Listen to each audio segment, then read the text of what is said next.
हाय बच्चों, good morning all of you. मैं गासक विद्या education classes. तो चलिए आज आप लोग के बीच एक छोटा सा प्रश्न लेकर आया हूँ और बहुत ही यूनिक प्रश्न है।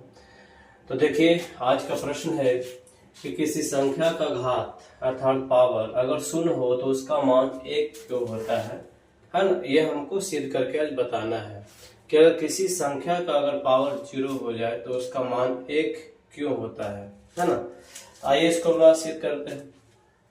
तो चलो सबसे पहले हम मान लेते हैं कि 5 के पावर 0 है ना बराबर कितना 1 है ना। 5 के पावर 0 बराबर 1 मान लिए कि अगर किसी संख्या का अगर घात 0 होता है तो उसका मान कितना होता है 1। जैसे अगर मान लो कि अगर x के पावर 0 है तो इसका मान कितना होता है 1 होता है ना। तो आइए इसको हम लोग सिद्ध करते हैं कि वास्तव में ये सही है या गलत है ना। इसको सिद्ध करके देखते हैं। तो इसके लिए एक फार्मूला, दो फार्मूला कर देखते हैं, यूज करेंगे। अगर आधार समान हो और घात अलग अलग हो और अगर वो गुना में हो है ना तो पावर जुट जाता है ना। जब आधार समान हो पावर अलग अलग हो है ना, भिन्न भिन्न हो तो गुना में पावर क्या हो जाता है जुट जाता है। और अगर आधार सेम हो और वो भागा में हो तो पावर क्या हो जाता है बाबू घट जाता है ना। तो इसी दो पर से किसी एक फार्मूला पर हम यूज करने वाले हैं और बहुत छोटा सा प्रश्न है, 2 लाइन में सिद्ध हो जाएगा। ठीक है, चलिए देखते हैं। ये 5 के पावर 0 है तो क्या 5 के पावर 0 को हम ऐसे लिख सकते हैं 5 के पावर 3 माइनस 3। ये LHS और ये RHS, तो LHS से हम हल करके RHS लाते हैं, आता है कि नहीं है ना।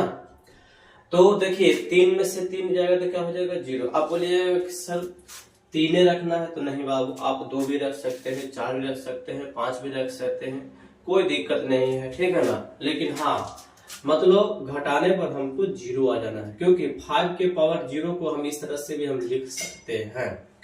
आप देखिए ये 3 माइनस 3, जरा देखिए यहाँ पे कि जब घात अगर माइनस में हो तो उसको हम लोग किस में लिखते हैं भागा में लिखते हैं, किसमें भागा में।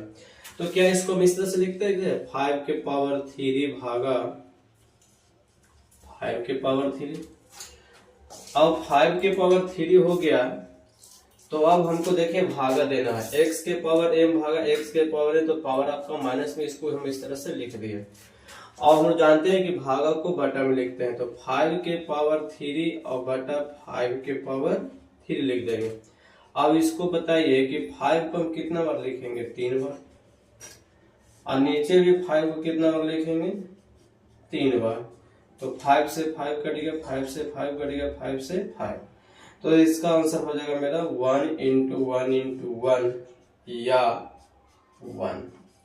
तो हमको यहाँ से RHS सिद्ध हो गया, RHS प्रूव्ड हो गया, क्योंकि LHS से ज्यादा LHS में क्या था कि 5 के पावर 0 बराबर 1। तो देखिए हमको 5 के पावर 0 का मान कितना निकल गया 1 निकल गया। तो ये आपका छोटा सा प्रश्न था और बहुत ही इंपॉर्टेंट प्रश्न है। तो अगर ये वीडियो आप लोग को अच्छा लगा तो इसको सब्सक्राइब, लाइक एंड शेयर करिए। धन्यवाद।